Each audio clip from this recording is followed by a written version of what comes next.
Chers amis de France, depuis février 2018, nous avons recueilli des portées entières de chiots avec leurs mères respectives. Cela nous a conduit à une situation extrême et désespérée.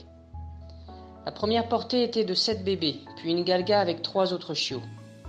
Depuis ce jour jusqu'à aujourd'hui, nous avons pris soin de 70 chiots qui, à leur arrivée, étaient très faibles et mal soignés.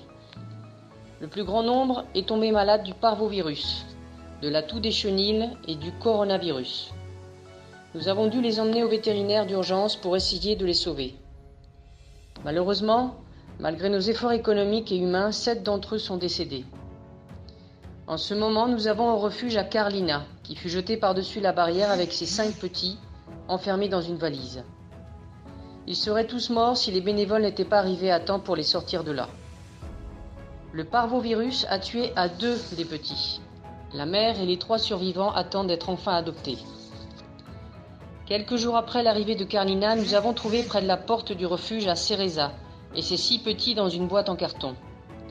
L'un d'eux est décédé du parvovirus depuis. La mère et les 5 rescapés attendent également d'être enfin adoptés.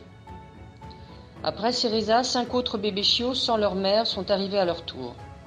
Heureusement, ils ont eu la chance de trouver chacun une famille et ils partiront très prochainement. Quelques semaines plus tard est arrivé au refuge Libya avec ses 8 petits. L'un d'eux est également décédé du parvovirus. Enfin, il y a quelques jours seulement, nous avons découvert à Yvette et ses 10 petits à l'intérieur du refuge. L'irresponsable qui les avait abandonnés avait cisaillé le grillage pour tous les faire entrer. Le plus petit de la portée est décédé depuis. Quant aux autres, ils continuent sous traitement et en quarantaine. Tous les chenils sont à ras-bord avec plus de 5 chiens. Nous en avons également dans notre infirmerie, dans notre salle de bain, dans la zone où nous gardons nos produits ménagers et jusque dans nos toilettes. 2 chiots y restent isolés jusqu'à ordre du vétérinaire. L'entrée de l'édifice qui nous sert de réception est également occupée par 10 chiens. En tout, ce sont 84 chiens qui cohabitent ensemble dans notre refuge, alors que nous ne pouvons en accueillir que 60 normalement. Heureusement, ce sont de braves chiens, et ils s'entendent plutôt bien. Leur surnombre rend quelquefois les choses difficiles, et ils commencent à éprouver du stress. Je ne crois pas que 84 personnes pourraient vivre ensemble dans ces conditions. Nos chiens souffrent, car ils ne reçoivent pas toute l'attention qu'ils se méritent après les souffrances qu'ils ont vécues par le passé. Nous n'avons aucune aide des autorités pour punir tous ces actes d'abandon et de maltraitance. Notre seule aide financière vient des cotisations de nos membres, ainsi que du soutien des associations telles que les Toutous de Baïssa ou Galgo.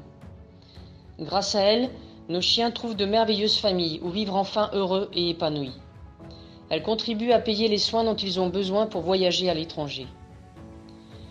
Nous avons besoin d'aide, car nous sommes dans l'impossibilité de faire face aux frais vétérinaires que nous avons accumulés après avoir recueilli tant de chiots en l'espace de quelques mois.